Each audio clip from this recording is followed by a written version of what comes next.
everyone. Um, I meant to say what this was about, but um, like in my stuff, but I didn't. So I guess you should be surprised as to what I'm talking about. So Branch and I here. Say hi, Branch. We just had to come to town because Branch decided to step on some rusty barbed wire. Now, this part of this story goes back about 6 or 7 years. My family and I were, this is before Branch was even born. We were hiking in the woods and found some really old school barbed wire. Like it was antique barbed wire. Um, Nobody knew it was there. It was buried under stuff. So me and the older kids like packed it out in rolls, and I've been using it as a decoration in one of my like rock style flower beds. And yesterday, of course, my feral child was playing in the yard barefoot and stepped on it. So at the time, I thought he had just cut his foot. So we went ahead and, just cleaned it up and went about our day. I didn't even really inspect it. I just, wiped the blood off, put a Band-Aid on it, and was like, okay, we're going to keep playing. Well, when we got inside for the night, we were getting ready to do showers and stuff, and we looked at his foot and realized that he actually had a puncture from the barbed wire. So, apparently he's a trooper, but that's not cool because it was really rusty. And then we're looking at tetanus. So, I think a lot of people have heard tetanus, but tetanus is something that both humans and animals can get. It is a bacterial infection that lives in anaerobic conditions, which anaerobic means there's no oxygen. So if you have a puncture wound or something, it'll sit up inside that wound and it can grow, and it can take 10 days to show any symptoms, but when it does, it can cause muscle spasms, and it can actually cause people to stop breathing. There actually really is no cure or treatment for it. You just kind of have to let it run its course. I know there's a tetanus toxoid that we've used with animals before, but apparently that's not really the case with humans, or maybe that is the case, but it just stops, maybe just treats the symptoms versus actually treating the infection. So my husband and I decided that we should bring him to the doctor this morning. We live, pretty far from town, and it said that if you do, get a puncture wound, that you can wait up to 48 hours to get your tetanus shot. So we're like, okay, we'll just take him in the morning. So we go to town this morning. I called the doctor on the way and let him know we were coming and they were waiting for us. And, they inspect the wound. It's already starting to get a little red, so we decided probably should do a course of antibiotics. Did a hot compress to make sure that if anything's, if it's getting any infection, maybe it'll drain out. But we get to the point where we start talking about him getting his tetanus shot.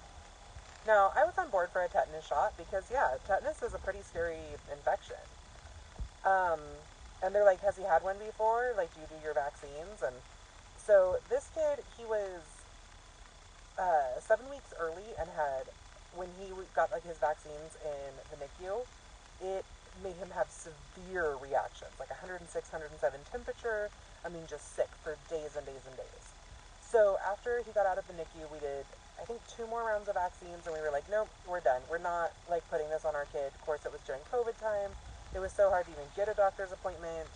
We're like, we're not doing this. So we kind of just backed off on our vaccines at that point. And right, wrong, indifferent, that was the choice we made for this kid because it made him so sick. So, but we're like, okay, we want this tetanus shot. So they go and look, and they come back, and they said that he's had 4 out of his 5 required tetanus shots. Did you guys know that you need 5 tetanus shots? And then, when they say you need, a booster every 7 years, that you needed 5 originally? Are you kidding me? That is a lot of shots. But apparently he had 4 out of 5, and so they're like, well, he has a pretty good immunity, but he should probably have his 5th one. And then he'll be good till he's 11.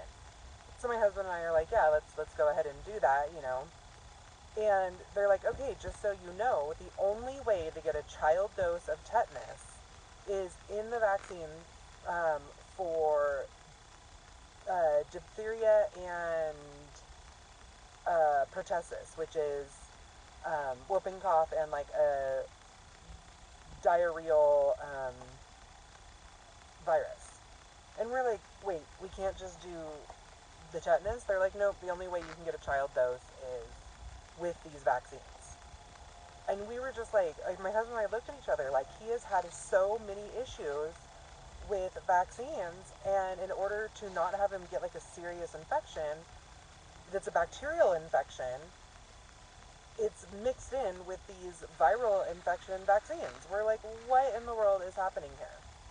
So, like, we're like, well, we need to talk about it for a second. And ultimately, we decided that we would rather have the full immunity from the tetanus than worry about the pertussis and the diphtheria shot that comes with it.